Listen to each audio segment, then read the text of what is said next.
Itulah serba salahnya ketika seorang wakil presiden atau seorang presiden siapapun, wakil presiden deh kalau kita bicara Indonesia ya, lalu dia adalah anak dari mantan presiden. Apapun yang dilakukan atau dikeluarkan oleh statement bapaknya itu dilihat sebagai upaya membackingi, sebagai upaya momong anak. Inilah yang menyebabkan akhirnya jadi beban buat Mas Gibran. Apapun statement dari mantan presiden akhirnya jadi beban juga buat Pak Prabowo, karena kan selalu dianggap cawe-cawe, upaya mengintervensi. Itulah kenapa dalam perbincangan saya terakhir di bulan Agustus dengan Pak Jokowi, saya berpamitan karena tidak setuju. Ini bukan curhat ya. Agustus 2023. 2024 loh, kok udah pemilu Mas.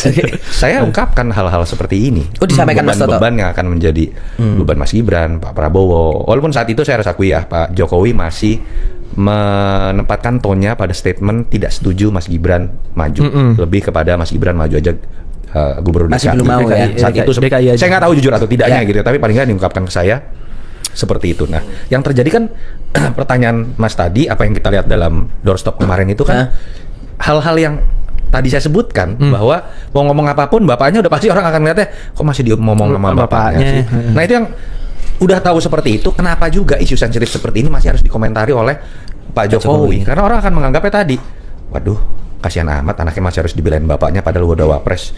Yang kedua, spekulasi yang tadi orang mengatakan, kok kalimat lu seakan-akan ingin mengatakan kalau jatuh berdua, nggak bisa sendiri-sendiri gitu kan. Walaupun statement Pak Jokowi juga tidak sepenuhnya benar gitu ya, karena ketika bicara mengenai pemakzulan atas perbuatan tercela, tindak pidana berat, itu bisa saja dilakukan karena bahasanya dan atau presiden dan atau wakil presiden. Artinya bisa atau.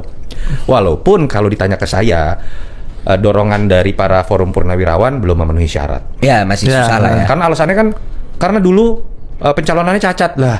Mau kita suka atau nggak suka, MK sudah memutuskan, negara sudah memutuskan, terlepas setuju atau tidak setuju, kita hanya bisa berhenti pada level kalau nggak setuju secara etika saja. Ini tetap melanggar. Tapi kalau dalam konteks itu enggak. Jadi tapi balik lagi, kasihan kalau Pak Jokowi terus-menerus masa pensiunnya akhirnya harus menghabiskan waktu seperti ini. Dan sebagai mantan, bukan pendukung saja, saya itu bantu Jokowi, nggak usah saya tahu berarti kecewanya lebih dalam ini Mas Toto. Mas Sampean juga. Saya kan cuma pernah nyoblos gitu kan. Saya bukan hanya nyoblos. Saya tetap sedih seorang presiden yang apapun ya, dia sudah bekerja keras juga. Yang diingat bukan legasinya terkait infrastruktur, bukan tentang deregulasi, bukan tentang debirokratisasi, tapi akhirnya tentang anaknya, dan harus menghabiskan masa pensiunnya dengan kemudian berbicara mengenai cawe-cawe atau tidak, intervensi atau tidak, matahari kembar atau tidak, dan terakhir sepaket atau tidak, mengomentari anaknya sepaket atau tidak, termasuk bahkan seakan-akan harus mencari kerja menjadi ketua umum dari partai tertentu. Buat saya ini tidak lazim buat seorang presiden, yang harusnya diingatnya adalah legasinya. Yang 10 tahun luar biasanya Pak Jokowi. Dan yang paling kurang ajar itu pendukung-pendukungnya yang mendorong seperti ini. Dan sekarang nggak peduli, yang menghadapi akhirnya harus Jokowi sendirian juga. Mereka sibuk tetap nyari komisaris, BUMD, BUMN, ikut menjilat Prabowo. Dulu si paling Jokowi, sekarang si paling Prabowo. Ada nama ormas tiba-tiba dari ini Jokowi titik-titik. Titik-titik. Nah, itu tadi dari sudut pandang Mas Gibran, kasihan. Kalau dari sudut pandang Pak Jokowi, ketika Pak Jokowi mengomentari itu, artinya apakah Pak Jokowi merasa bahwa Mas Gibran ini dalam posisi yang memang sedang terancam? Kita harus akui lah, apakah Mas Gibran siap dengan pengalaman politiknya menghadapi situasi yang pelik seperti ini? Enggak. Belum siap ya? Belum siap. Ini situasi politik yang tidak mudah untuk dihadapi oleh keluarga Jokowi. Tuduhan, saya juga nggak suka sebenarnya tuduhan ijazah segala macam. Udahlah, dia lulus. Oke, halo teman-teman, kembali lagi bersama saya di channel ini. Salam NKRI harga mati.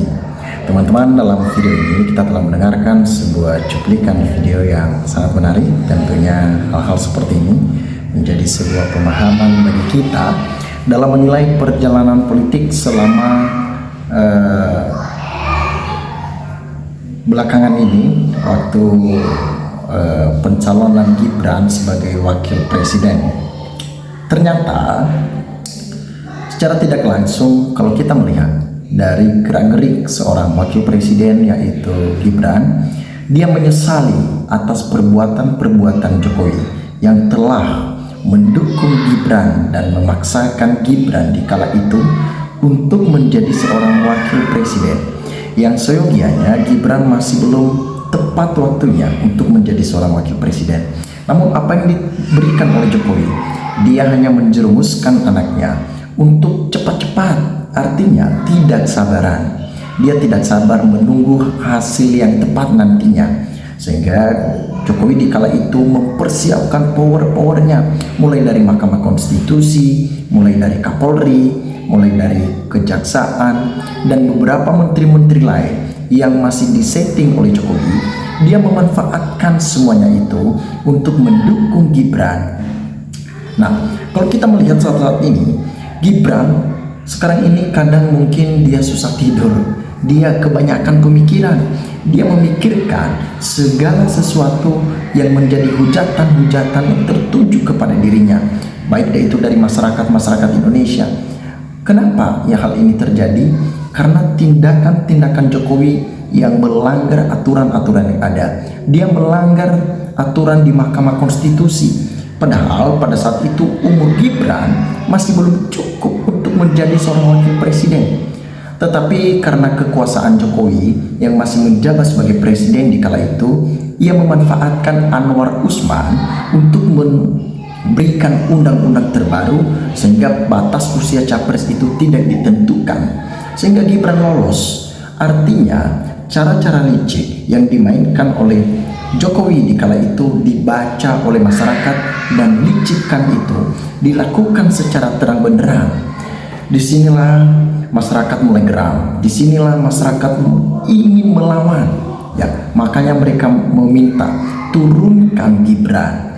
Pada saat itu teman-teman, bahkan sampai sekarang masyarakat, buruh tani, mahasiswa ikut turun ke jalan, demo di mana-mana. Artinya negara kita sedang tidak baik-baik saja, ataupun ada banyak hal yang mestinya untuk kita selesaikan di dalamnya.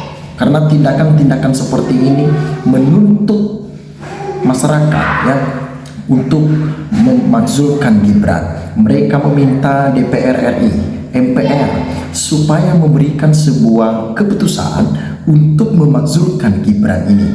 Tidak mungkin tidak ini terjadi karena kecintaan mereka kepada Indonesia. Kalau secara terus-menerus ini dilanggengkan, dimanfaatkan ya hal-hal seperti ini, maka negara kita tidak akan ada kemajuan. Selalu berada di step seperti itu, tidak ada kemajuan. Nah, ketika saat-saat ini teman-teman, tentunya Gibran yang namanya nasi udah jadi bubur, tinggal dikasih enaknya ataupun tidak. Gibran sudah melalui semuanya ini, tetapi dengan berbagai macam hujatan-hujatan membuat Gibran tertekan, tekanan batin yang begitu besar, karena masyarakat menginginkan Gibran Raka Buming Raka itu diturunkan. Karena seluruh Indonesia ini, masa sih tidak ada calon wakil presiden yang tepat? Masa sih tidak ada calon wakil presiden yang layak selain Gibran? Masih ada sebenarnya. Kan Gibran masih umurnya muda, ataupun masih banyak peluang-peluang ke depan untuk mencalonkan Gibran. Bahkan masyarakat mengatakan Gibran kalau tidak dicalonkan di 2024 ini, mungkin masyarakat sendiri yang meminta Gibran untuk mencalonkan di 2029. Kalau dari masyarakat yang meminta hal tersebut, itu artinya mereka mempercayakan, ya. Bukan kita meremehkan anak-anak muda, bukan kita meremehkan Gibran masih muda, tetapi kan ini terlalu cepat, terlalu dini untuk diduduki oleh seorang Gibran. Teman-teman, saya tahu cita-cita negara kita menjadi negara emas di 2045 tentunya banyak tantangan di dalamnya. Ada banyak hal yang kita selesaikan di dalamnya. Tetapi mari kita tetap solid, tetap rukun, tetap saling membantu antar satu dengan yang lain, supaya negara kita menjadi negara yang maju, negara yang dapat bersaing di tingkat internasional. Itulah harapan-harapan kita. Silakan berikan tanggapan teman-teman di dalam kolom komentar ini, sehingga kita dapat bertukar pikiran antar satu dengan yang lain lewat kolom komentar ini. Terima kasih teman-teman. NKRI harga mati.